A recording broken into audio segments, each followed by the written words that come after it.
नमस्कार, ANB news देख रहे हैं आप। मैं हूं आपके साथ पल्लवी राजपूत और हमारे इस खास कार्यक्रम में आप सभी का स्वागत है। कांग्रेस नेता अकील अहमद ने उत्तराखंड में कांग्रेस सरकार बनने पर मुस्लिम यूनिवर्सिटी बनाने की बात कही तो बीजेपी ने इस मुद्दे को लपक लिया। मुख्यमंत्री ने आरोप दागा कि आजादी के बाद से ही कांग्रेस ने मुस्लिम तुष्टीकरण किया और पूर्व कांग्रेस सरकार में भी पार्टी इसी फॉर्मूले पर चली। धामी ने कहा कि पूर्व सरकार में जुम्मे की नमाज की छुट्टी तक दे दी गई। धार्मिक तुष्टीकरण के मुद्दे पर कांग्रेस की आलोचना करने से बीजेपी के प्रदेश अध्यक्ष मदन कौशिक भी नहीं चूके। उन्होंने भी मुस्लिम यूनिवर्सिटी बनाए जाने के मुद्दे पर कांग्रेस पर प्रहार किया। मुस्लिम यूनिवर्सिटी पर आए बयान पर कांग्रेस को घेर रही बीजेपी का मामला अभी शांत भी नहीं हुआ था कि शुक्रवार को कैबिनेट मंत्री धन सिंह रावत का मस्जिद से बाहर निकलते हुए वीडियो वायरल हो गया। धर्म की इस सियासत पर दोनों ही दलों के बीच फिर से खींचतान शुरू हो गई है। पूर्व सीएम हरीश रावत की तस्वीर से छेड़छाड़ के मामले में जहां कांग्रेस ने बीजेपी के खिलाफ चुनाव आयोग का दरवाजा खटखटाया है, तो दूसरी ओर शुक्रवार को मंत्री के वीडियो से बीजेपी असहज नजर आई। सोशल मीडिया में धन सिंह रावत की वीडियो वायरल होने के बाद कांग्रेस ने आरोप लगाया है कि बीजेपी के नेता खुद वोटों की खातिर धार्मिक स्थल के चक्कर काट रहे हैं। इस वीडियो के आने के बाद कांग्रेस ने अब बीजेपी पर मुस्लिम तुष्टीकरण का आरोप लगाया है। कांग्रेस का कहना है कि इस वायरल वीडियो पर अब बीजेपी को जवाब देना चाहिए कि कौन तुष्टीकरण कर रहा है। आखिर जब बीजेपी मुस्लिम विरोधी है तो क्यों मुस्लिमों का वोट मांगने के लिए मस्जिदों में जा रही है। इससे साफ पता चलता है कि बीजेपी किस तरह से तुष्टीकरण और मौका परस्ती की राजनीति करती है।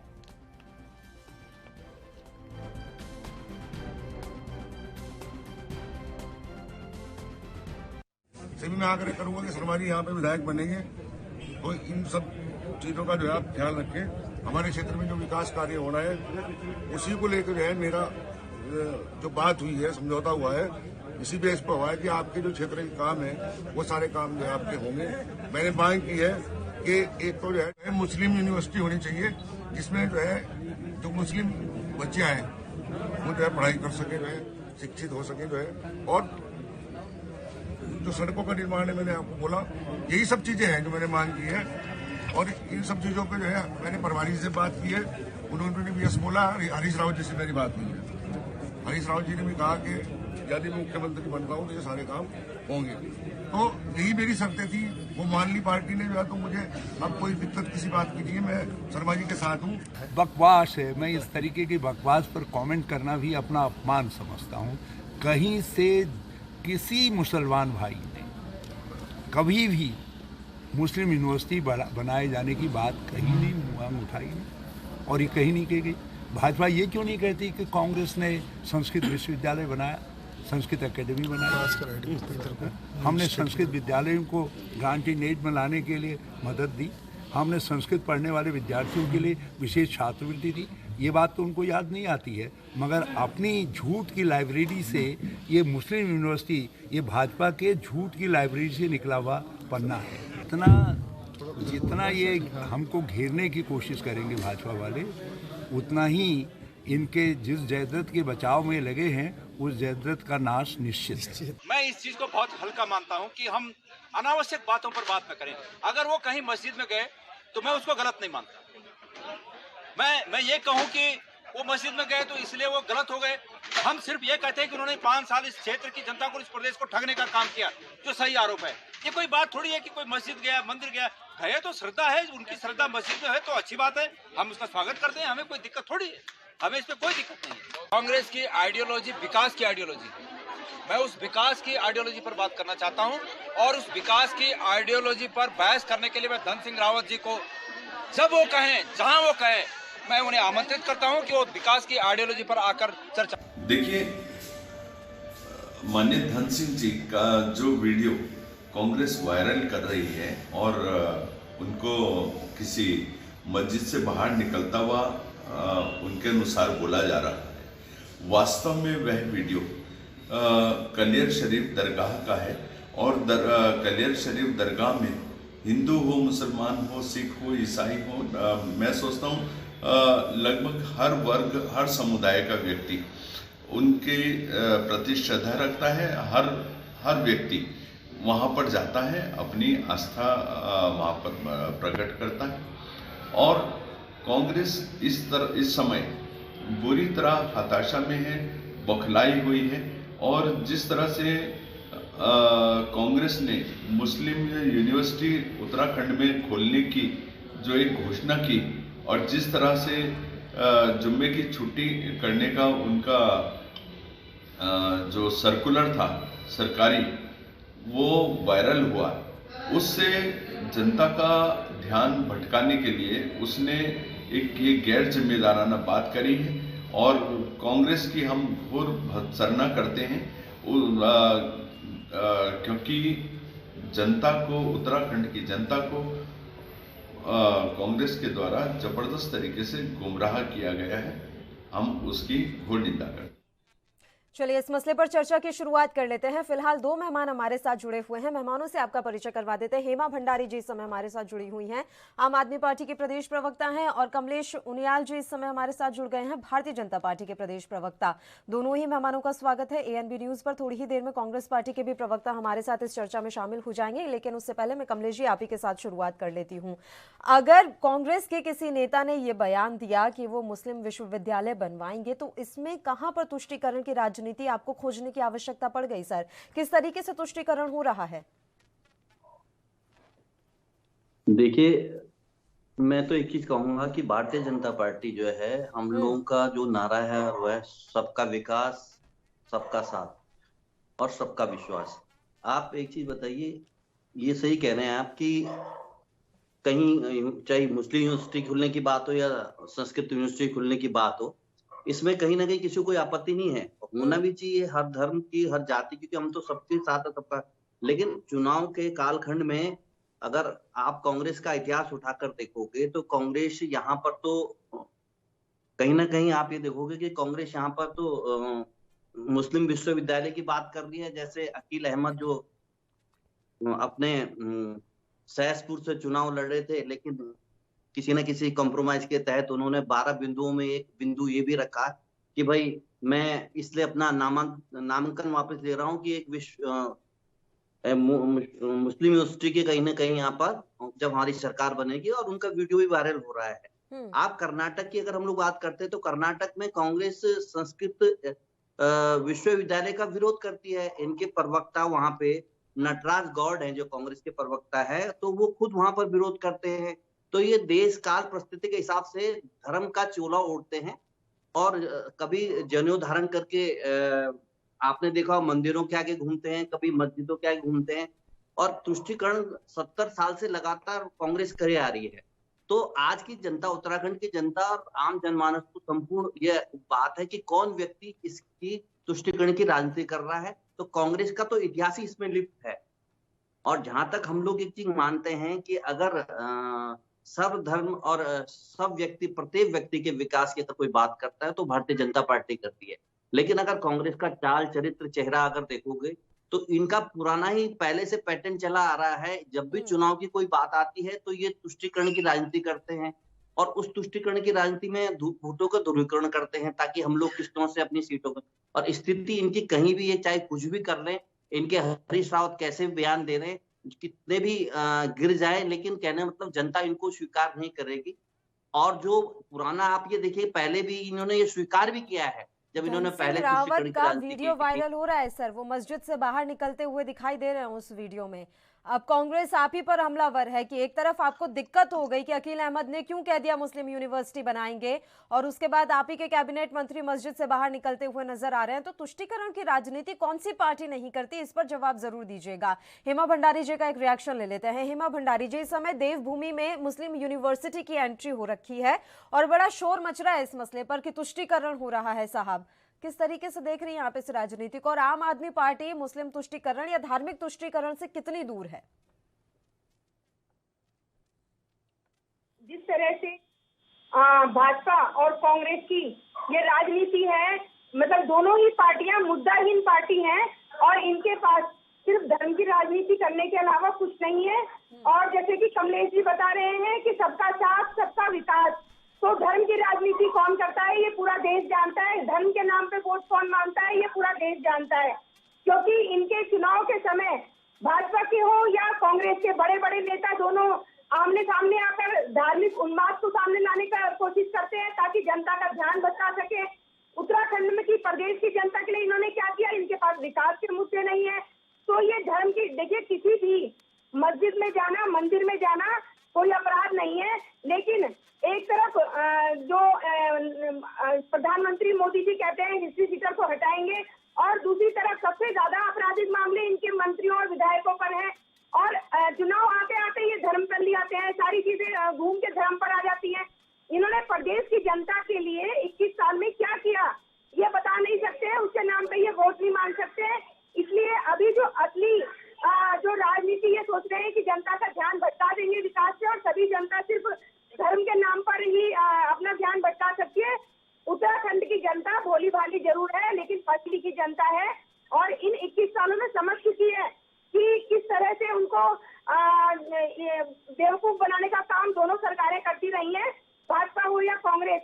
और आम आदमी पार्टी कभी धर्म की राजनीति नहीं करती। आम आदमी पार्टी जो है हर वर्ग, हर जाति, हर समुदाय की पार्टी है, और सिर्फ एक ही लक्ष्य है, स्वास्थ्य, रोजगार, और जो पलायन से उसमें बेरोजगारी, बिजली, पानी, ये मुद्दे हमारे रहते हैं। धर्म की राजनीति में ना तो आम आदमी पड़ी है और ना ही पड़ती है। लेकिन दोनों धार्मिक ही यात्राओं पर ले जाने का वादा तो आम आदमी पार्टी ने भी किया ना, हेमा भंडारी जी की धार्मिक यात्रा करवाएंगे वो भी फ्री में, ये वादा तो किया है ना आपने भी। ये हर समुदाय हमारे लिए, बिल्कुल आप सही कह रही हैं, हमारे लिए हर समुदाय, हमने कहा है यात्रा कराएंगे। अगर हिंदू है तो उनको 4 धाम की यात्रा, अगर मुस्लिम है तो उनको अजमेर शरीफ, और अगर सिख है तो उनको करतारपुर। हम तो सब धर्मों को लेके चल रहे हैं, सबको साथ लेके चल रहे हैं। हमने कोई स्पेशल कोई वोट प्राप्ति के लिए हर एक धर्म को अलग अलग बांधने की कोशिश नहीं की, पर हमने जिस तरह से उत्तराखंड एक पर्यटन स्थल है, पूरे देश के लोग यहाँ पर आते हैं जगह जगह से, तो उसको हमने शुरू से ही कहा है कि इसको आध्यात्मिक राजधानी होना चाहिए, तो उसको आध्यात्मिक राजधानी बनाएंगे। तो हमारे मुद्दे जनता को लेके होते हैं, जनता के विकास को लेके होते हैं। और हम जिस तरह से भाजपा की करनी और कथनी में अंतर होता है, तो सामने आ रहा है। ये कहते कुछ है, कहते हैं कि सबका साथ सबका विकास, लेकिन ये किसका विकास करते हैं वो सबको पता है कि किसका विकास हो रहा है। इनके मंत्रियों का विकास हो रहा है, इनके नेताओं का विकास हो रहा है। बारी आ जाए, बीच में आवाज चलेगी थी। ठीक है, हेमा जी की बात कंप्लीट हो जाने दीजिए सर, फिर आपने विकास क्या किया वो आपके नेता क्यों नहीं बताते हैं? आप धर्म पर लाकर जो खड़ा कर देते हैं चुनावी माहौल में, चुनाव आते आते सिर्फ आपको सिर्फ एक धर्म ही क्यों नजर आता है? ठीक है कमलेश जी, ये हर चुनावों में ऐसा क्यों होता है कि घूम फिरकर राष्ट्रवाद का मुद्दा या तो उठ जाता है या धर्म पर राजनीति आना शुरू हो जाती है। उत्तराखंड में आई गई ना धर्म पर राजनीति, अब इसी मसले को खींचे जा रहे हैं, बस आरोप प्रत्यारोप रुक नहीं रहा है। और इससे पहले भी मैंने सवाल किया था कि कौन सी पार्टी धर्म की राजनीति नहीं करती। देखिए, ये आम आदमी पार्टी के जो प्रवक्ता हैं हमारी बहन, इनके लिए बताऊं, ये तो धर्म की राजनीति, तुष्टीकरण की राजनीति में ये तो खुद ही लिप्त है। आप ये देखिए ना, आप इतने लोग कोरोना काल में जिन्होंने फ्रंट लाइनर है वो शहीद हुए हैं, वो अपनी ड्यूटी देते हुए स्पेशल 1 करोड़ रुपए का चेक लेकर के विशेष जाति समुदाय के व्यक्ति के यहाँ जाते हैं, उस डॉक्टर को देते हैं। और कई ऐसे लोग हैं जो आज, जिसको सुप्रीम कोर्ट ने भी आपने देखा अभी वो किया है कि आप जितना भी इसमें जितना भी ये कोविड काल खंड में जितने फ्रंट लाइनर थे, हमारे पुलिस में या नर्सिंग में थे, स्वास्थ्य विभाग में थे, उन लोगों के जो जिनके यहाँ डेथ हुई है कोरोना काल के तहत, उसको मुआवजा देने वाली बात है। लेकिन ये फेसबुक पे आपने प्रचार प्रसार करते हैं शेष करके, पार्टी ने और किसी कोरोना वायरस को विषय कोरोना वैरियर को दिया है 1 करोड़ रुपया सबको दिया है। आपके बीच में नहीं बोला तो आप बोलने दीजिए ना, जरा सुन लीजिए। आपने तो रोजगार ही छीन लिया, आपने तो कोरोना काल के रोजगार को इनका छीन तो लिया। कहीं कोई स्थान ही नहीं है। और वैसे भी आप तो ये कांग्रेस की बी टीम है, इसलिए आपने देखा, इसलिए अगर कांग्रेस को भी अगर बचाव पक्ष करना हो तो ये स्वतः पूरा मोर्चा संभाल रखा है इन्होंने। मैं तो एक चीज कहूंगा, अब सुन लीजिए मैडम, चलिए एक एक करके कर लेते हैं बात। लेकिन मैं ये कहना चाह रहा हूँ कि भारतीय जनता पार्टी हो या कोई भी राजनीतिक संगठन हो, और चुनाव काल खंड के अंतर्गत किसी जाति विशेष को किसी भी तरह के अगर तुष्टीकरण की बात आती है, तो उसमें अगर आप इतिहास उठा के देखिए तो कांग्रेस उसमें सबसे नंबर 1, और कांग्रेस लगातार इस तरह के सुखबे छोड़ती है। आप ये देखिए ना, हरीश रावत जी के जो बयान है, चाहे वो जुम्मे की छुट्टी के बयान हो, या उसके अलावा आप ये देखेंगे चाहे जिस भी क्षेत्र में चुनाव, जब वो दो सीटों में 2022 में चुनाव हार गए थे, तो उन्होंने इस चीज को स्वीकार भी किया कि जुम्मे की नमाज मेरे हारने का कारण था, जो मेरा वो जो फैसला था, इसलिए वो गंगा माँ से उन्होंने माफी भी मांगी है। हेलो और हेलो हेलो हेलो हेलो, हाँ, ये आवाज लैपिंग कर रही है। हेलो कमलेश जी, आपकी आवाज आ रही है सर, आप अपनी बात जारी रखिए। नहीं, मेरी आवाज रिपीट हुई है सर, वो एक बार हम चेक करवा लेते हैं, कुछ टेक्निकल इशू हो रहा होगा। बाकी आपकी आवाज़ हमें मिल रही है, तो आप चाहें तो अपनी बात जारी रख सकते हैं। तो मैंने कहना मतलब विकास के आधार पे अगर भारतीय जनता पार्टी में हमने 2022 का जो चुनाव लगा है, 2017 में प्रचंड बहुमत जो भारतीय जनता पार्टी सर ऐसा है, मेरी बात सुनिए, आप तो लोकसभा चुनाव भी इसी मुद्दे पर लड़ते आए हैं कि राम मंदिर तो हम ही बनाएंगे, ठीक है, तो ये तो आप बात कीजिए मत। हाँ, तो ये मत बोलिए ना कि आप तो बिल्कुल पाक पवित्र हैं, और क्या बात कर रहे हैं सर। दिल्ली में आप ही के नेताओं ने नारे लगाए थे ना कि इस देश में रहना होगा तो जय श्री राम कहना होगा। कौन था वो नेता भारतीय जनता पार्टी का जिसे बाद में दिल्ली पुलिस गिरफ्तार करके ले गई थी? अरे मेरी बात तो सुनिए, राम मंदिर तो हमारे एजेंडे में था। आपने बना दिया क्या? सुप्रीम कोर्ट आपने खरीद रखा है? बोल दीजिए सुप्रीम कोर्ट हमने ही खरीद रखा है और हमारे कहने पर ये फैसला आया। 370 के बाद, धारा 370 की बात हो या चाहे कोई भी आने वाले कोई भी सख्त से सख्त कानून अगर किए जाएंगे आम जनमानस में, जिसके लिए चाहे वो तो हमने धारा 370 या राम मंदिर मुद्दे तो हमारे पहले जब हम मुद्दे मेन मुद्दे थे, तो आप भी उसी थाली के चट्टे बट्टे हैं सर। बात बस इतनी सी है कि कोई भी पार्टी ऐसी नहीं है जो धर्म के नाम पर राजनीति ना करे या वोट लेने का प्रयास ना करे। आप गोवा का चुनाव देख लीजिए सर, कितने कैथोलिक्स को आपने अपना उम्मीदवार बनाया है? क्यों बनाया? कोई खास वजह? हेलो हेलो, आपकी आवाज भी सुनाई दे रही मुझे, एक बार फिर। हेलो कमलेश जी, एक बार फिर से आपकी फोन लाइन पैच करवा लेते हैं, शायद ज्यादा ही दिक्कत आ रही है, आप तक मेरी आवाज नहीं मिल रही है। एक बार दोबारा इनका नंबर पैच कर लीजिए कमलेश जी का, इन तक मेरी आवाज नहीं पहुंच रही, बीच बीच में वॉइस ब्रेक हो रही है। आपको मेरी आवाज मिल रही है हेमा भंडारी जी? जी, मेरे को आपकी आवाज आ रही है। बताइए हेमा भंडारी जी, बड़ा आरोप तो आप पर भी लग गया कि बस एक स्पेसिफिक डॉक्टर के घर आप लोग गए चेक लेकर, उन्हें चेक देने के लिए, कोरोना वॉरियर थे वो। जी देखिए, जो भी कोरोना वॉरियर्स थे उसमें धर्म और जाति को नहीं देखा गया। जिनकी भी जानें गंवाई हैं जिन्होंने, उनको सभी को हम लोगों ने जो है 1 करोड़ रुपया दिया था डॉक्टर्स लोगों को। तो उसमें ऐसा नहीं था कि एक ही किसी धर्म को लेके पर्टिकुलर हमने ऐसा किया हो। और जिस तरह से ये बात कर रहे हैं कि ये अपने भाजपा के जो प्रवक्ता कह रहे हैं कि तो हमने राम मंदिर बनाया, तो वो सुप्रीम कोर्ट के फैसले को ये क्रेडिट अपना ले जा रहे हैं। और ये लगातार धर्म पे आके अटक जाते हैं, क्योंकि शिक्षा पर ये वोट मांग नहीं सकते, क्योंकि यहाँ पर कोई इन्होंने स्कूल नहीं खुलवाए, यहाँ पर मेडिकल कॉलेज नहीं है। मैं बात करती हूँ कि स्कैप चैनल कांग्रेस की सरकार ने, स्कैप चैनल माँ गंगा जी को इन्होंने स्कैप चैनल घोषित किया था हरीश रावत जी ने, फिर बाद में माफी मांग ली थी। लेकिन त्रिवेंद्र रावत जी को 3 साल लग गए। जब यहाँ पर हमने धरना प्रदर्शन किया, जब आम आदमी पार्टी सड़क पर आई, तो उनको 3 साल लग गए। तो इन्होंने क्यों नहीं किया? इनको पता चला, तब इन्हें पता चला कि हाँ, यहाँ पर जो है पुरोहित सब इनके अगेंस्ट में होंगे। धर्म की राजनीति तो सिर्फ भाजपा करती है, और भाजपा के पास उसके अलावा कोई मुद्दा नहीं है, क्योंकि ये जो है सिर्फ अपने और विधायकों का और अपने मंत्रियों का विकास करने में लगे रहते हैं।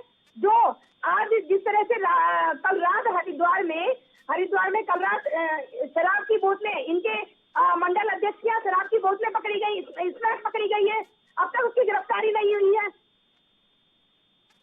ठीक है, शोभा राम जी इस समय हमारे साथ जुड़े हुए हैं, कांग्रेस पार्टी के प्रदेश प्रवक्ता हैं। शोभा राम जी, मेरी आवाज मिल रही है सर आपको?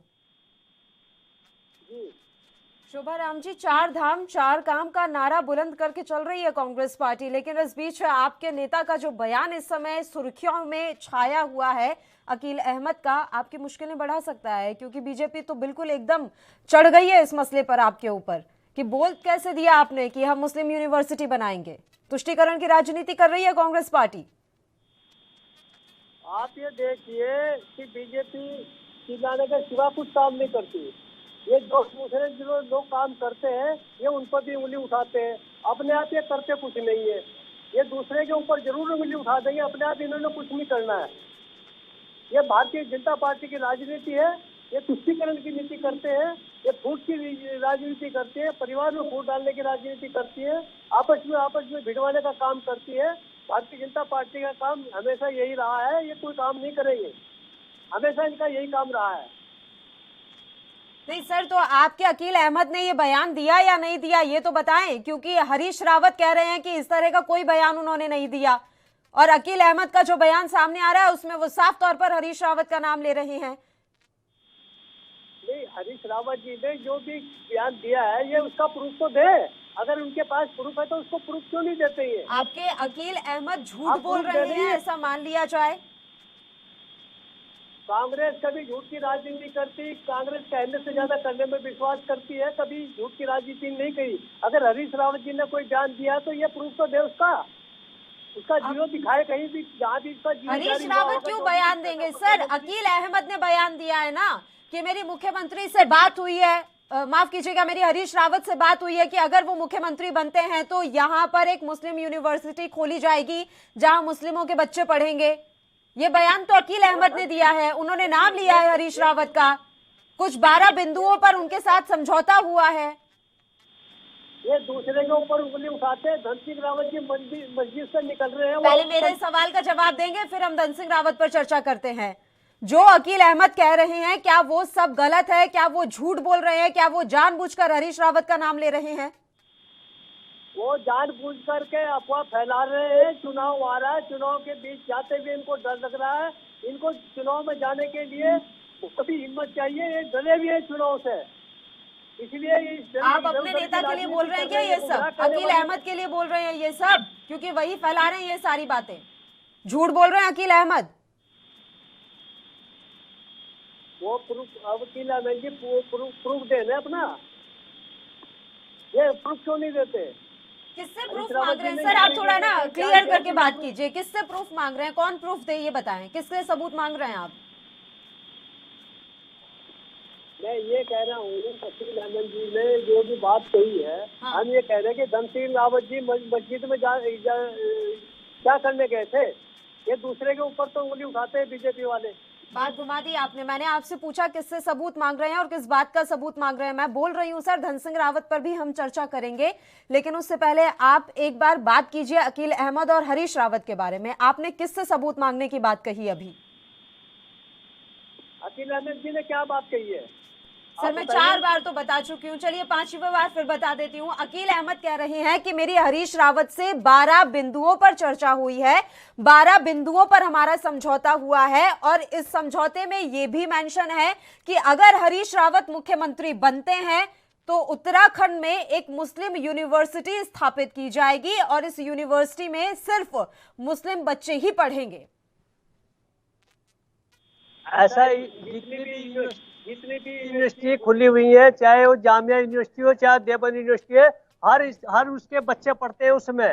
क्यों एक वर्दर कास्ट के लिए कोई यूनिवर्सिटी नहीं होती, सभी बच्चे पढ़ते हैं। अगर उनमें कोई अकील अहमद जी की कोई बात हुई है, हरीश रावत जी से कोई तो यूनिवर्सिटी सबके लिए होगी, तो इसमें थोड़ा ही मुस्लिम बच्चे थोड़ा ही पढ़ेंगे, तो सभी बच्चे पढ़ेंगे। चलिए, ये बहुत अच्छी आपने बात कही कि इस तरह की अगर यूनिवर्सिटी बनती भी है तो वो सिर्फ मुस्लिमों के लिए नहीं होगी, बाकी समुदाय के बच्चे भी वहां जाकर पढ़ पाएंगे। बताइए कमलेश जी, अब सवाल ये आता है, लगातार आपके मंत्री पर भी सवाल खड़े हो रहे हैं कि आखिर क्या करने गए थे वो मस्जिद में? अब आपको वोट चाहिए, इसलिए कभी आप भी जनेऊ धारण कर लेते हैं, कभी आप सर पर टोपी लगा लेते हैं, क्या क्या करेंगे? और नहीं, मैं तो एक चीज बोलूंगा, अकील अहमद जी के जो बयान है, तो आप ये पूछिए ना, अकील अहमद ये कह रहे थे मेरे कांग्रेस प्रवक्ता कि तुष्टीकरण की राजनीति भाजपा करती है, चुनाव विकास के मुद्दे पे लड़ रहे हैं सब, अपनी पार्टी अपने अपने। कौन ये बात लेके आया है कि मुस्लिम यूनिवर्सिटी की बात किसने, कौन आया, कौन सी पार्टी का कार्यकर्ता हो? और उसने जब नाम वापिस किया था उसमें शर्त किसके आगे रखी? हरीश रावत के आगे रखी है कि अगर भारतीय जनता हमारी पूर्ण सरकार आएगी कांग्रेस की, तो हम मुस्लिम यूनिवर्सिटी को बनाएंगे। ये किसने कहा? ये अकील अहमद ने कहा। ये बात आई कहां से? आज ये कह रहे हैं कि धन सिंह रावत जी मस्जिद से जाते, उनकी एक फोटो है। ये मंदिर और मस्जिद जाना कोई गलत बात नहीं है। मैं गणेश गोदियाल, आपके इस चैनल पे गणेश गोदियाल जी ने बिल्कुल सही कहा, आदमी स्वतंत्र है, अगर कोई कहीं जाता है, किसी धर्म में जाता है, इसमें नहीं है। लेकिन तुष्टीकरण की राजनीति लाने के लिए एन टाइम मौके पे हरीश रावत जी के द्वारा ये बयान जारी किए गए। अगर इसकी माइक्रो लेवल पे इसकी जांच की जाए तो अकील अहमद कौन है? अकील अहमद कांग्रेस का एक दावेदार है जिसने अपना पर्चा भरा था और इस शर्त के साथ वो पर्चा उसने वापस किया है कि आपकी जब सरकार आएगी, और उसने कबूल भी किया है अपनी वीडियो के माध्यम से। तो ये तो स्पष्ट हो गया कि तुष्टिकरण की राजनीति कौन कर रहा है। भारतीय जनता पार्टी कहां तुष्टिकरण की राजनीति कर रही है? ये तो काउंटर क्लेम कर रहे हैं, जबरदस्ती अफवाह फैला रहे हैं कि धन सिंह जी मस्जिद में गए, धन सिंह जी मस्जिद में गए।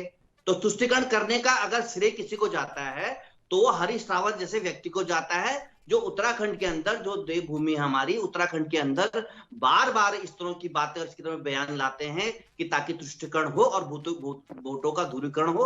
और हमको सर एक बात मुझे बताइए, अगर मुस्लिम विश्वविद्यालय बनता भी है तो उससे आपको क्या दिक्कत आ रही है? अगर वहाँ पर सिर्फ एक ही समाज के बच्चे पढ़ने जाएंगे तो कोई समस्या आ जाएगी? कोई डिमांड करता है? नहीं, हम ये नहीं कह रहे हैं शोभाराम जी, एक सेकंड, ये नहीं कह रहे हैं। एक मिनट शोभाराम जी, किसी को भी आपको भी पूरा अधिकार है डिमांड रखने का। भारतीय जनता पार्टी सबका साथ, सबका विश्वास और सबका विकास के तहत कार्य कर रही है। ऐसा नहीं है कि मुस्लिम यूनिवर्सिटी उत्तराखंड के अंदर ही बनेगी या कहीं और भी बनेगी या कहाँ इसकी जरूरत है, ये विचारना विषय है। लेकिन आप ये चीज देखिए ना, नहीं मामला हम कौन खींच रहे हैं, आप ये बताइए ना। हम तो एक चीज कह, हमने शुरू किया, आप ही ने तो इस मसले को खींचना शुरू किया ना। उनका बयान आया, उसके बाद बीजेपी ने इस मुद्दे को तुरंत लपक लिया और प्रतिक्रियाओं का दौर निकल पड़ा। आप एक चीज बताइए ना, ये बयान तो आप ये बताइए ना, उत्तराखंड के अंदर अगर पहले भी अगर हरीश रावत जी के पूर्व बयान भी चर्चाओं में रहे हैं, वो बयान ही इस तरह से देते, चुनाव काल खंड में ही देते हैं। अरे आपको यूनिवर्सिटी की घोषणा करनी तो आप एजेंडे में लाओ ना, अपने मेन एजेंडे में डालो और पहले से लेके चलो।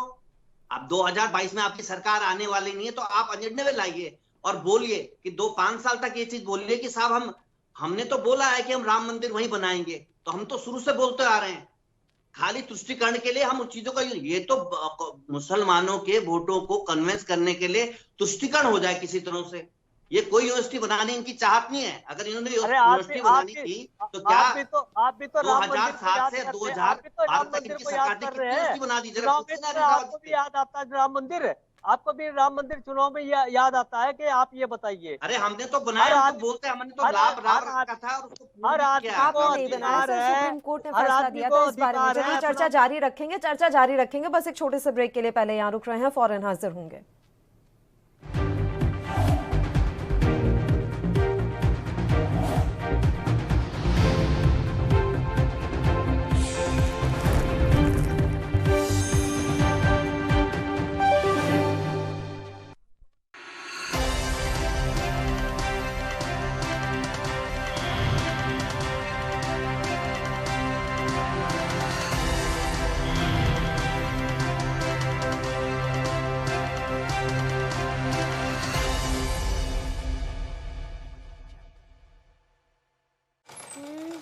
और अम्मा किसे वोट दे रही है इस बार?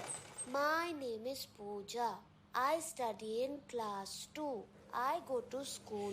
समझा तो दिया इसने तुझे अंग्रेजी में। मतलब क्या ठहरा? जो हमारे नंतिनों की अच्छी पढ़ाई के लिए अच्छे स्कूल खोलेगा वो तो उसे ही जाना है ना। अब समझ गई या इंग्लिश में समझाऊं? अटल उत्कृष्ट विद्यालयों से उच्च स्तरीय शिक्षा, राज्य भर में NCERT सिलेबस लागू। गवर्नमेंट डिग्री कॉलेज के छात्रों को दिया जाएगा मुफ्त टैबलेट। 8 नए महाविद्यालय बनाए जाएंगे। शिक्षा को नए पंख दे रही है भाजपा।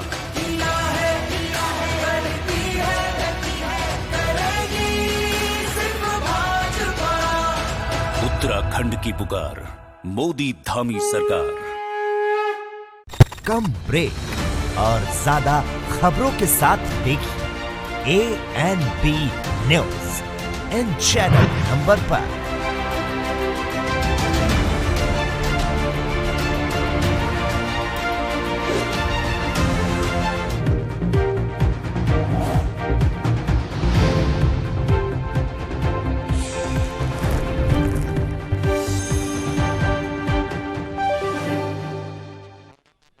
ब्रेक के बाद एक बार फिर से आप सभी का स्वागत है और आपको सीधी तस्वीरें दिखाते हैं राहुल गांधी की जो उत्तराखंडी स्वाभिमान रैली इस समय कर रहे हैं। नरेंद्र मोदी जी कहते हैं थाली बजाओ, पहले थाली बजाओ, फिर फोन की लाइट जलाओ और फिर मर जाओ। पहले थाली बजाओ, फिर लाइट जलाओ और फिर मर जाओ। क्योंकि जब आपको ऑक्सीजन की सिलेंडर की जरूरत होगी, अस्पताल की जरूरत होगी, तो फिर नरेंद्र मोदी जी और बीजेपी आपको नहीं दिखाई देगी। फिर आप आगे पीछे कांग्रेस पार्टी को ढूंढोगे। कांग्रेस पार्टी के लोग कहां हैं? कांग्रेस पार्टी के लोग आपको सिलेंडर देंगे, कांग्रेस पार्टी के लोग आपके साथ खड़े होंगे, कांग्रेस पार्टी के लोग आपको अस्पताल एम्बुलेंस में ले जाएंगे। बीजेपी वाले उस समय नहीं दिखाई देंगे जब पूरे देश का मजदूर दिल्ली से, बेंगलोर से, बंबई से उत्तर प्रदेश, बिहार की ओर जा रहा था। बीजेपी कहां थी? घर में। कोरोना आया, डर गए, छुप गए घर में जाके। कांग्रेस पार्टी सड़कों पे थी। कांग्रेस पार्टी मजदूरों को बस दिलवा रही थी। बीजेपी ने कहा रेलवे टिकट नहीं मिलेगा, बस का टिकट नहीं मिलेगा, बस बंद कर दी, ट्रेनें बंद कर दी। कांग्रेस पार्टी ने मदद की। मजदूरों की मदद नहीं की बीजेपी ने, मगर कोरोना के समय हिंदुस्तान के सबसे बड़े अरबपतियों का टैक्स माफ किया। मैं पूछता हूं आपका कितना टैक्स माफ किया? उत्तराखंड की जनता का कितना टैक्स माफ किया? तो अब कांग्रेस पार्टी की सरकार आएगी और हमने 4 वायदे आपसे किए हैं। 4 धाम, 4 काम। और ये नरेंद्र मोदी वाले काम नहीं है, ये झूठे वायदे नहीं है। देखिए मैं आपको बताता हूं, छत्तीसगढ़ के चुनाव में ऐसे ही भाषण में हमने कहा कि छत्तीसगढ़ में धान के लिए 2,500 रुपए रेट मिलेगा। बीजेपी के लोगों ने कहा कभी नहीं मिल सकता। आप जाइए छत्तीसगढ़, जाइए, पूछ लीजिए किसानों से। 2,500 रुपए धान के लिए आज छत्तीसगढ़ में मिल रहा है।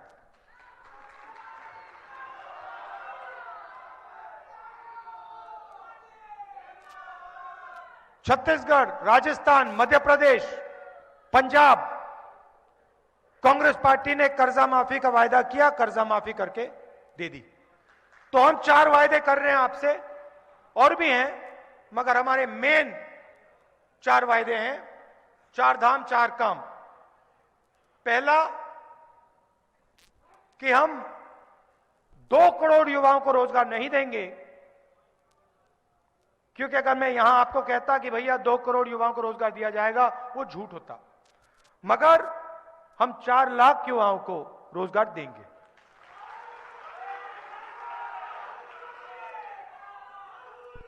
और इस प्रदेश में आपको सिलेंडर 500 रुपए से कम का मिलेगा।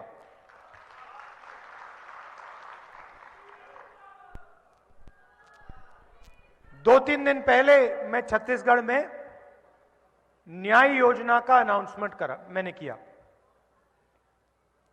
मैंने 2 हिंदुस्तान की बात की। नरेंद्र मोदी जी एक अमीरों का हिंदुस्तान बना रहे हैं, दूसरा गरीबों का। हमें 2 हिंदुस्तान नहीं चाहिए, हमें एक हिंदुस्तान चाहिए, और हम ये 2 हिंदुस्तान बनने नहीं देंगे। इसीलिए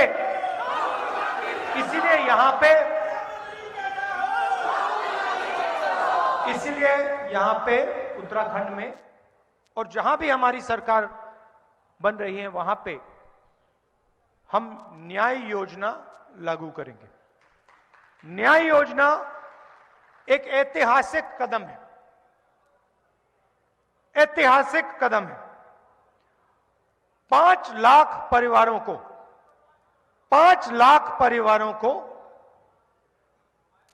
40,000 रुपए साल के डायरेक्ट बैंक अकाउंट में दिया जाएगा। गरीबी को हम उत्तराखंड से हमेशा के लिए मिटा देंगे। और आखिरी वायदा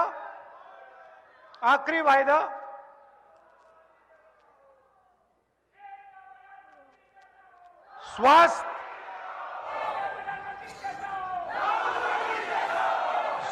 की सर्विस हम आपके दरवाजे तक पहुंचा देंगे।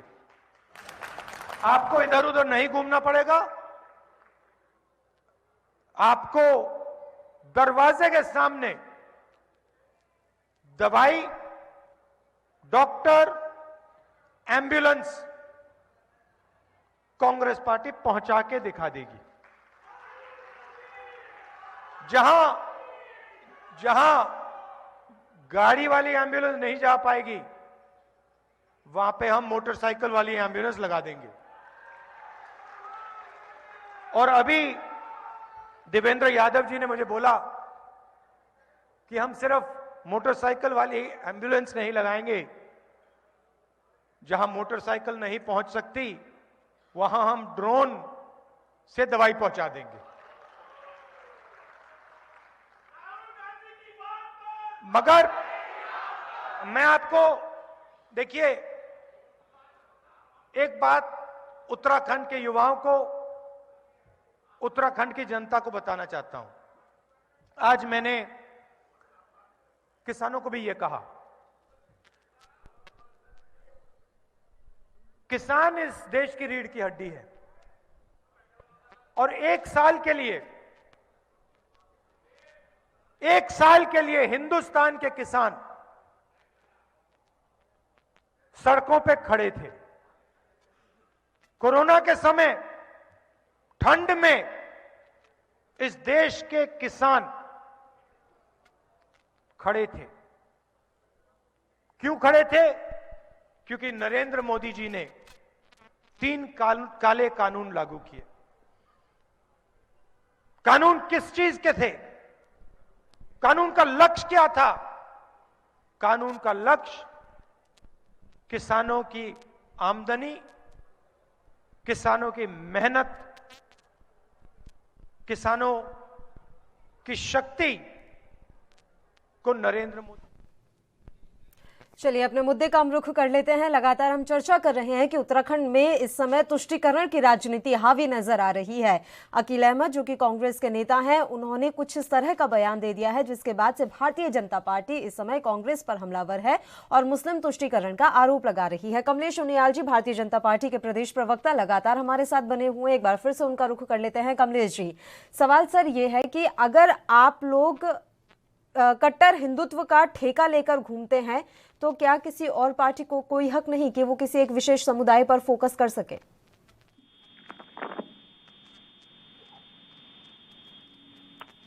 हेलो, मेरी आवाज मिल रही है कमलेश जी आपको? हाँ, एक बार शुरू से बोल लीजिए आप। कमलेश उनियाल जी, मेरा सवाल आपसे ये था कि कट्टर हिंदुत्व का ठेका भारतीय जनता पार्टी लेकर घूमती है, लेकिन किसी और पार्टी को ये हक नहीं कि वो किसी एक विशेष समुदाय पर फोकस कर सके, फिर आप उसे तुष्टीकरण का नाम दे देते हैं।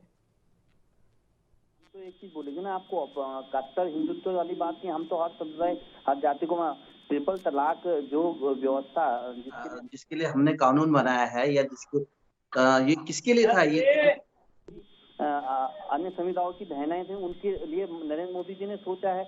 हम तो बार बार ये चीज बोल रहे हैं कि अगर हम हर जाति हर वर्ग की अगर बात करती है भारतीय जनता पार्टी, तो उनके लिए काम भी करती है। हमारी जितनी भी योजनाएं हैं, चाहे केंद्र की हैं चाहे राज्य की हैं, वो विशेष जाति समुदाय के हिसाब से नहीं बनाई गई हैं।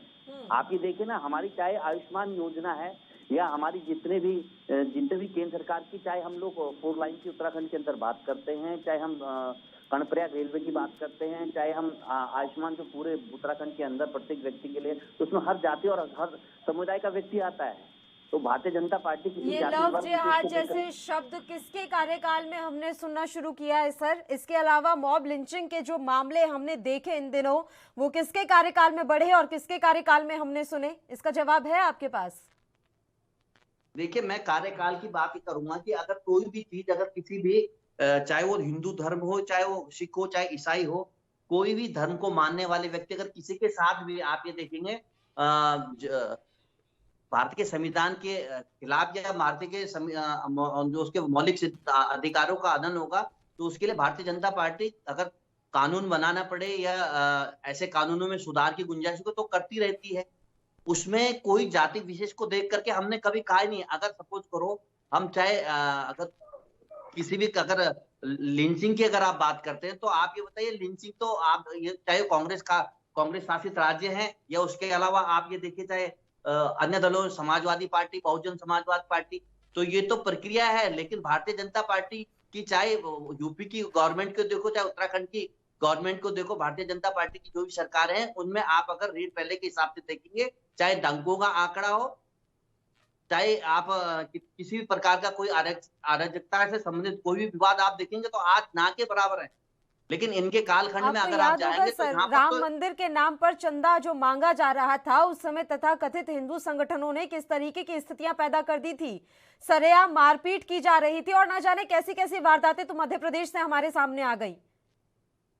अरे मैं एक चीज बताऊंगा आपको कि ये तो मेरे, खैर जिसकी जानकारी मुझे है नहीं कि भाई कथाकथित तो आपने कोई चीज बताई है उसका था, लेकिन विषय बिंदु ये कि आपने एक चीज मेरे को जिस तो बुलाया था और जिस विषय बिंदु के तुष्टिकरण के अंतर्गत आपने कहा कि कांग्रेस, भाजपा, भारतीय जनता पार्टी तुष्टिकरण की राजनीति करती है या कांग्रेस करती है, आप ये बताइए विकास के आधार पे और विकास के आधार पे और प्रत्येक व्यक्ति को अग्रिम पंक्ति में लाने के जो हमारे जितने भी नियम और संगत कार्य बने हुए हैं वो आम जनमानस के फायदे के लिए बने हैं। लेकिन आप ये देखिए ना, ये मुद्दा किसने, अगर आज चुनाव के कालखंड में विशेष करके आप ये देखिए कि तुष्टिकरण की राजनीति की अगर बात करते तो कौन करता है या कौन वो व्यक्ति है। अगर ये कुछ मुद्दा है, अगर ठीक है बननी चाहिए यूनिवर्सिटी, हम भी चाह रहे हैं, ठीक है कोई चीज है, आप पर्टिकुलर पार्ट में खाली एक विशेष जाति समुदाय के अंतर्गत या विशेष जगह स्थान को देखते हुए ताकि इसमें ध्रुवीकरण हो जाए और तुष्टिकरण की राजनीति में हमें बेनिफिट हो जाए, तो ये लालसा किसकी है? ये तो कांग्रेस की है ना, भारतीय जनता पार्टी की नहीं है। हेमा भंडारी जी, आप भी इस बात से इत्तेफाक रखती हैं कि 12 बिंदुओं पर चर्चा हुई हरीश रावत और उनके जो नेता हैं अकील अहमद, लेकिन उन 12 बिंदुओं में से सिर्फ एक ही बिंदु इस समय हाईलाइट हो रहा है कि उन्होंने कैसे कह दिया कि एक मुस्लिम यूनिवर्सिटी बननी चाहिए प्रदेश में। जो भाजपा के जो प्रवक्ता हैं उनको तो चुनाव के लिए विशेष तौर पर उनको ना एक तैयार किया जाता है, उनकी एक विशेष प्रकार की ट्रेनिंग होती है कि उनको चुनाव में क्या चीजें पकड़नी है, कौन से मुद्दे पकड़ने हैं ताकि जनता को जो है ध्यान को भटकाते रहें। और ये इसी तरह से इन्हें ट्रेंड किया जाता है। और ये शुरुआत किसने की थी? ये भाजपा ने की थी कि कोई भी नेता अगर अपने शीर्ष नेतृत्व कुछ कह रहा है और उन्होंने उसको अपने जो उन्होंने अपना घोषणा पत्र है उसमें उन्होंने नहीं रखा, उनके वो मुस्लिम यूनिवर्सिटी की बात उनकी बहुत गलत थी, उस पर हरीश रावत जी को खंडन करना चाहिए था। लेकिन शुरुआत भाजपा ने करी धार्मिक धर्म के नाम पर राजनीति करने की, और आज जब इनके नेता के ऊपर आ गया तो आज इनको तकलीफ होती है। तो ये दोनों ही पार्टियां सिर्फ धर्म में ही आकर रुक जाती हैं, हिंदू मुस्लिम ये इस तरह से करते हैं कि चुनाव को ये, क्योंकि ये आपस में मिले हुए हैं और भाजपा को वोट देने का मतलब कांग्रेस को और कांग्रेस को वोट देने का मतलब भाजपा को। इन लोगों को सिर्फ जनता को, उत्तराखंड की, प्रदेश की जनता को भड़काना इनका सिर्फ काम है। हम लोग तो हर जाति हर समुदाय के लिए हम लोग जो पंक्ति में खड़ा है, पंक्ति में खड़ा है, अंतिम जो हमारा जो कार्यकर्ता होता है, जो अंतिम जनता का अंतिम छोर है, हम गरीब जनता के लिए सभी धरातल पे काम करते हैं। धरातल पे हम जो उनसे मुद्दे हैं, उनका शिक्षा का, रोजगार का और बिजली, पानी, स्वास्थ्य, ये मुद्दे लेके हम जनता के बीच में जा रहे हैं। हम कोई धर्म को लेके नहीं जा रहे हैं। लेकिन आप लोगों का चुनाव आते आते धर्म पर नाम पर अटक जाता है। आपका चुनाव धर्म से शुरू होकर धर्म पर अटक जाता है, क्योंकि आपको सिर्फ ये ट्रेनिंग मिलती है कि आपको अब धर्म का मुद्दा लेके आना है और जनता को बरगलाना है, जनता का ध्यान भटकाना है, ताकि हिंदू मुस्लिम में जनता के रह जाए और समझ न पाए। लेकिन यहाँ की जनता जो ये हमारे दिल्ली के काम है उनको करवा रही है और आम आदमी पार्टी के काम घर घर में पहुंचे हुए हैं और अब जनता देखो बनने वाली नहीं है। अब सिर्फ काम की राजनीति पे वोट मिलेगा, क्योंकि यहाँ की जनता जो है काम की राजनीति पर वोट मिलेगा। तो आप ही तो आरोप लगा रहे हैं कि कांग्रेस पार्टी ने आपका पूरा मैनिफेस्टो चुरा लिया। तो अब बताइए, पुरानी पार्टी पर विश्वास करेगी उत्तराखंड की जनता की नई पार्टी पर विश्वास करेगी? आपका ही तो मैनिफेस्टो पर चल रहा है, वो काम की राजनीति उन्होंने भी शुरू कर दी। नहीं, काम की राजनीति करिए। मैंने ये कहा है कि अगर कांग्रेस ने बिल्कुल कॉपी हमारा मैनिफेस्टो, हमारा जो दिल्ली का मॉडल है, वो कॉपी करने की कोशिश की है, लेकिन वो एक बार जहां पर उनकी सरकार है वहां पर करके दिखाते, तो उनको दिखाने को होता कि उत्तराखंड में हम ये करेंगे। लेकिन हमारे पास तो मॉडल है, हमने जो कहा वो करके दिखाया। अब भाजपा भी जुमले करती है, आके चुनावी जुमले करके चली जाती है, हम ये करेंगे, हम इतने लाख रुपए डालेंगे, ये, लेकिन होता कुछ नहीं है। आज भी ये लोग धर्म के नाम पर वोट मांगने की कोशिश कर रहे हैं, लेकिन यहाँ पर जो है अब काम के नाम पर वोट मिलेगा। और हम कहेंगे, हमारे तो मुख्यमंत्री ने ये कहा था कि अगर मैंने काम किया है तो मुझे वोट देना। तो इनके नेताओं में मत क्यों नहीं है कि कहे कि हमने अगर काम किया है 5 साल तो हमें वोट देना? क्यों नहीं वो जनता के बीच में जाके कह रहे हैं कि अगर हमने काम किया है तो वोट देना है? क्यों वो कह रहे हैं कि हिंदू डाल जाएगा, हिंदू के नाम पे वोट क्यों मांग रहे हैं, हिंदू और मुस्लिम के नाम पे वोट? ये क्यों जरूरत पड़ रही है इनको इस तरह की हिंदू मुस्लिम करने की? क्योंकि ये जनता को बदलाने का काम कर रहे हैं। इनके पास विकास का मुद्दा होता नहीं है, मुद्दाहीन पार्टियां हैं जो कहती है कि 5 साल तुम राज करो, 5 साल हम राज करते हैं। और अब आम आदमी पार्टी मैदान में आ गई है, तो उनको पता है कि अब काम की राजनीति होगी। अब जनता के बीच में अगर काम पहुंच गया तो आम आदमी पार्टी को फिर वो यही तो पूछ लेते हैं, जैसा अभी आपने कहा हेमा भंडारी जी कि ये अपने राज्यों में करके तो दिखाते। आपने अपने राज्य में करके दिखाया, कितनी नौकरियां दी दिल्ली वासियों को, और महिलाओं को हर महीने जो सहायता देने की बात आप कर रहे हैं, दिल्ली में महिलाओं को कितनी आर्थिक सहायता पहुंचाई जा रही है दिल्ली सरकार की तरफ से?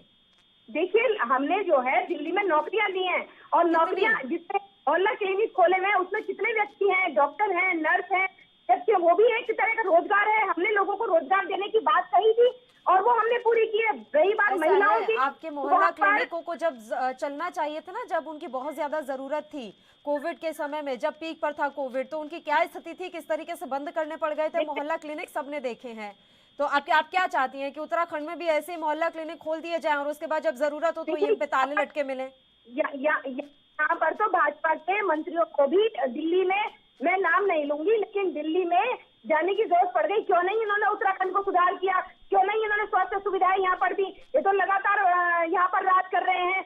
और आज भी देखिए हमारे यहाँ पर क्रेडिट किसका है हेमा भंडारी जी? अगर इसी मसले पर चर्चा करनी है तो वो क्रेडिट किसका है? अमित शाह को जो 3 बार बैठक बुलानी पड़ गई और उसके बाद उनके इंटरफेरेंस के बाद चीजें ठीक हुई, क्रेडिट किसका? केंद्र शासित प्रदेश होने के नाते दिल्ली की स्थिति ठीक ठाक है या फिर अरविंद केजरीवाल की वजह से ठीक ठाक स्थिति है? डांट पड़ गई केजरीवाल को, प्रधानमंत्री मोदी के साथ बैठक, इतनी कॉन्फिडेंशियल बैठक को उन्होंने लाइव कर दिया था। वहाँ पर देखिए, वहाँ पर क्योंकि हमारे 40% हमारे पास अधिकार है, दिल्ली सरकार के पास अगर इतना अधिकार है उसके बाद भी वो करके दिखा रहे हैं, वो जनता के लिए करके दिखा रहे हैं। वो वहाँ पर अगर 200 यूनिट बिजली फ्री दे रहे हैं, यहाँ से तो बिजली खरीदी जाती है, तब भी वो 200 यूनिट बिजली फ्री दे रहे हैं। यहाँ की बिजली, यहाँ का पानी, यहाँ पर क्यों हमें इतना महंगी बिजली और पानी मिल रही है? और ये क्यों यहाँ पर जो रोजगार की स्थिति है, आज व्यापारी वर्ग, आज युवा वर्ग, हर कोई आत्महत्या करने पे मजबूर है, क्योंकि इन्होंने बिल्कुल कोरोना काल से इन्होंने तोड़ के रख दिया है। सभी वर्ग यहाँ पर परेशान है। और कौन सा वर्ग सड़क पे नहीं उतरा? सरकार किसकी रही है? सरकार लगातार भाजपा और कांग्रेस की रही है प्रदेश में। ये यहाँ पर कुछ करके अगर आज कांग्रेस वाले भी जनता के बीच जाते हैं तो उन्होंने अपने शासनकाल में क्या किया? और अगर भाजपा वाले जा रहे हैं तो 5 साल तो जनता मौका दे रही है ना, लगातार इन दोनों पार्टियों को मौका दिया है, तो इन्होंने क्यों नहीं सुधार किया? आज बदतर स्थिति जो यहाँ पर उत्तराखंड की जनता की है, तो क्यों ना बताई? चलिए ठीक है, ये सपना देखा था जो हमने उत्तराखंड को, हमारे आंदोलनकारी भाई बहनों ने शहीद हुए हैं उत्तराखंड आंदोलन के लिए, तो क्या उन्होंने ये ऐसे उत्तराखंड का सपना देखा था? यूकेडी यूकेडी की स्थिति क्या है प्रदेश में आप जानती होंगी भली भांति। अगर आप यही बात कर रही हैं तो इस हिसाब से तो यूकेडी का मुख्यमंत्री बनना चाहिए था हर साल, नहीं आ पाई ना यूकेडी। स्थिति देख लीजिए कि किस तरीके से क्षेत्रीय दल यहाँ पर आकर नेस्तनाबूद हो जाते हैं। क्षेत्रीय दलों का भविष्य उत्तराखंड में इतिहास से कुछ ज्यादा ठीक रहा नहीं है। हेमा भंडारी जी, अब कमलेश उनियाल जी आपकी बारी है। एक सवाल मेरा आपको रिएक्शन देना होगा जरूर हेमा भंडारी जी की बातों पर, लेकिन मेरा सवाल भी सुन लीजिए सर। जैसा भारतीय जनता पार्टी चुनाव चाहती है वैसा ही हो जाता है आखिरकार। आप जिस एंगल पर मुड़ना चाहते हैं ये तमाम राजनीतिक दलों की मजबूरी हो जाती है कि उन्हें उसी तरफ मुड़ना पड़ता है और वो उसी में उलझ कर रह जाते हैं। देखिए, मैं अभी थोड़ा हेमा भंडारी जी की बात का जवाब दे दूं। हेमा भंडारी जी बार बार दिल्ली मॉडल की बात कर रहे हैं। ये क्यों नहीं कहते हैं कि दिल्ली मॉडल के अंतर्गत जो दिल्ली दंगे हुए थे, ताहिर हुसैन इन्हीं की पार्टी का कार्यकर्ता था, इन्हीं की पार्टी का नेता था। आप ये बता, तुष्टिकरण तो इन्होंने की, शाहीन बाग तो इनके क्षेत्र में बनता है, ये लोग सपोर्ट करते हैं ऐसी चीजों को। ये तो चाहते हैं जितने दंगे सबसे ज्यादा अगर इनके ये कहते हैं कि साहब दिल्ली के अंदर स्वास्थ्य सुविधा ये है, और जो स्वास्थ्य सुविधा आपने अभी चर्चा की थी वो तो खैर मैं क्या बोलूंगा, ये तो कहीं नंबर में भी नहीं है, गिनती में भी नहीं है। लेकिन मैं आपका बात का एक जो आप कह रहे थे कि भाई भारतीय जनता पार्टी की चुनाव जिस दिशा की ओर मोड़ना चाहते थे वो मोड़ दिया। मैं आपको पहले पूछता हूँ, आपकी भी जानकारी के लिए बता दूं। अब सुन लीजिए बहन जी, मेरी बारी है। अरे बहन जी, मेरी बारी है, आप भूल जाते हैं। अच्छा, आपकी टर्न में तो मैं बोला ही नहीं। आप सुन लीजिए ना। बोलिए कमलेश जी। तो मैं एक चीज कह रहा हूं कि ये बात कौन लेके आया है कि साहब 12 बिंदुओं स्पेशल रखी गई और उसके अंदर ये मांग की गई कि साहब यूनिवर्सिटी बननी चाहिए, और इसी कालखंड में फिर उस चीज को उजागर किसने किया है ना। आज की डेट के हिसाब से अगर आप देखोगे, जिनका हम लोग भारतीय जनता पार्टी, अगर हम तो कहते हैं हमने तो विकास के मुद्दे, आज ये देखिए हमारे जितने भी विधायक के पार्टी प्रत्याशी हैं, जितने भी स्टार प्रचारक हैं, किसी की अगर आप कोई ऐसी रिकॉर्डिंग है, कोई ऐसी वो दे दीजिए। हम लोग तो विकास के आधार पे, सड़क के आधार पे, रोजगार, शिक्षा, जो हमारे कहना मतलब प्राइवेट सेक्टर में जो रोजगार की बात हम लोग करते हैं, या हमारी जो होम स्टे योजना है जिससे आज युवाओं को रोजगार मिला है, या जो हमारे जो जितने भी प्राइवेट सेक्टर के अंतर्गत इन फैक्ट्रियों को 70% सब्सिडी की, जो अब आप बीच में मत बोलिए ना, 70% सब्सिडी की बात जो हमारे अटल बिहारी वाजपेयी जी जो पैकेज बढ़ाया था, उसका कारण था तो आज कहीं ना कहीं धरातल में है। आप स्वास्थ्य की बात करते हैं, आप सड़क की बात करते हैं, आप शिक्षा की बात करते हो, हम लोग हैं, आज हम कह रहे हैं कि भारतीय जनता पार्टी ने जो किया है वो करा है और आगे भी करेगी। और इस तरह की अगर जो मानसिकता के व्यक्ति या हरीश रावत के जो बयान है, तो हरीश रावत ने पहले भी दिया है और मुंह की खाई है, और आप ये देखिए इस बयान के बाद भी सड़क से जोड़ दिया जाएगा। सड़क की बात कर रहे हैं ना आप, हर गांव को 2019 तक सड़क से जोड़ दिया जाएगा। आंकड़ा दे दीजिए सर, कितने गांव आप जोड़ पाए और कितने बाकी हैं? 2019 निकले भी 2 साल हो गए। मैं बिल्कुल सही कह रहा है। मैं भी पहाड़ी क्षेत्रों से अगर हम लोग लेके चलते हैं, अगर मैदानी क्षेत्रों की अगर हम लोग बात करते हैं कि आज आप ये देखिए हॉट मिक्सिंग जहाँ की स्थिति नहीं थी, जिन इंटीरियर एरियो में, वहां भी हॉट मिक्सिंग का आज कार्य चल रहा है। आप ये देखो हमारी 4 लाइन, अगर आप खुद भी देखिए हरिद्वार से अगर देहरादून जाना होता था तो 3-2.5-3 घंटे लगते थे। आज करीबन नेपाली फार्म से मैं खुद निकलता हूँ देहरादून के लिए, तो आप ये देखो 28 मिनट में हम घंटा घर पहुंच जाते हैं। ये रोड की स्थिति है। आप ये देखिए, आप गढ़वाल में जाइए ना, कार्य चल रहा है सुरंगों में। जो हम लोग ये तो खाली बोल के आए, इनके यहाँ जो एक जिनका ड्रीम प्रोजेक्ट था सतपाल महाराज जी, जिन्होंने कहा कि मेरे कर्णप्रयाग तक ले जाऊंगा, इन्होंने उनकी तो सुनी नहीं। तो उन्होंने कहा यार कांग्रेस तो हमारा ड्रीम प्रोजेक्ट पूरा नहीं कर पाएगी, उसके सपने को साकार करने के लिए भारतीय जनता पार्टी में आए। और आज आप ये देखिए, कर्णप्रयाग नहीं, सर्वेवी और आगे चारों धामों को जोड़ने वाली अगर रेल यात्रा से बात करते तो भारतीय जनता पार्टी बात करती है। प्रत्येक व्यक्ति को अगर 5 लाख का हेल्थ इंश्योरेंस कवर जो अटल आयुष्मान है, ये भिन्नता है कि आप ये देखिए और प्रदेशों में आप देखेंगे तो वो खाली जो बीपीएल कार्ड धारक है उनको ये सुविधा है। लेकिन भारतीय जनता पार्टी ने प्रत्येक व्यक्ति जो उत्तराखंड के अंदर रहता है, विशेष करके त्रिवेंद्र सरकार के कार्यकाल में, हर उस व्यक्ति के लिए 5 लाख का हेल्थ इंश्योरेंस कवर है। तो ऐसी कई योजना है। घसियारी योजना जो हमारी वो बहुत बढ़िया है, आप ये देखिए। उसके अलावा आप ये देखिए, अभी हमने कोरोना काल की स्थिति और परिस्थिति को देखते हुए कि जो आज ये देखिए ना कि लोगों के पास, कई लोगों के पास मोबाइल फोन नहीं थे, और थे भी तो एक थे, उनको बच्चों को अपने एजुकेशन के लिए उनके लिए टैबलेट की व्यवस्था की। तो ये कुछ ऐसे कार्य किए हैं, चाहे उसमें होम स्टे है और सौर ऊर्जा योजना है। तो इन कार्यों के आधार पर इनकी हम चर्चा करते हैं और इनके आधार पे हम जीत के आएंगे 2022 में भारतीय जनता पार्टी की सरकार बने। और कांग्रेस कहीं ना कहीं बौखलाई हुई है, इसलिए इस तरह के छोटे छोटे अपने नेताओं से इस तरह के बयानबाजी कराना है तुष्टिकरण की, जिससे तुष्टिकरण हो, तो ये तुष्टिकरण होने वाला है नहीं। आज चाहे भाजपा के अंतर्गत आज मुस्लिम समुदाय को हो, चाहे किसी भी जाति वर्ग का विशेष व्यक्ति हो, वो भी चाहता है कि हम लोगों का विकास हो, क्योंकि वो यूपी में जो मॉडल है वो देख रखा है भारतीय जनता पार्टी का। आज दंगाविहीन हो गया उत्तर प्रदेश। आप ये देखिए ना, आज उस सेंटर की योजना है वो ये नहीं देखिए आप किस जाति के समुदाय। नहीं, उत्तराखंड में यूपी मॉडल लाने की वैसे भी कोई आवश्यकता नहीं है। शुरू से ही शांति प्रिय राज्य रहा है उत्तराखंड। आप तो पहाड़ों का विकास कर ले, यही बेहतर होगा। हर घर नल जल की योजना आपकी कहाँ अधर में लटकी हुई है, अभी कुछ जानकारी नहीं है। आप भी मुझे आंकड़ा नहीं दे पाएंगे कि क्या एक एक गांव तक पहुंच गई ये योजना। सर, जगह जगह से इस तरह की शिकायतें सामने आती है कि वहां पर छोड़िए, ये नल से तो पानी उन्हें मिल नहीं रहा है, टैंकर पहुंच जाए वही गनीमत है।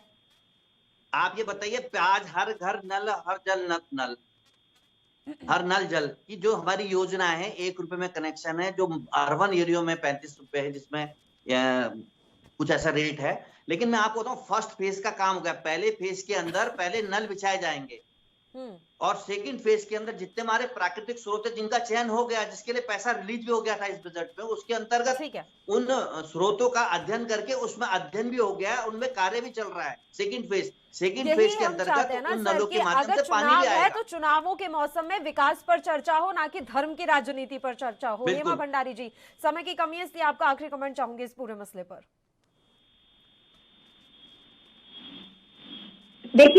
देखिए यहाँ पर उत्तराखंड में शिक्षा की जरूरत है, स्वास्थ्य की जरूरत है, बिजली, पानी, इन मुद्दों पे यहाँ पर चुनाव होना चाहिए और जनता के बीच में वही मुद्दे जाने चाहिए, क्योंकि ये पहाड़ का इलाका है। पहाड़ में जो बदतर स्वास्थ्य की स्थिति है, वहाँ पर जो प्रसव की से पीड़ित महिला रास्ते में दम तोड़ देती है, वहाँ पर कोई भी स्वास्थ्य सुविधाएं नहीं है। तो राजनीति काम पर होनी चाहिए, विकास के मुद्दों पर होनी चाहिए, ना कि धर्म के मुद्दों पर। कमलेश उनियाल जी, आपका आखिरी कमेंट। हम तो एक चीज लेके चलते हैं कि भारतीय जनता पार्टी हर धर्म, हर जाति, हर वर्ग को साथ लेके चलने वाली पार्टी है। और हमने हमारी सरकार, चाहे केंद्र हो चाहे प्रदेश की सरकार हो, प्रत्येक वर्ग और प्रत्येक समुदाय के लिए जो भी योजना बनाई है उसमें कुछ जाति विशेष को देखा नहीं गया है। तुष्टिकरण की बात अगर तब आती है अगर विशेष करके।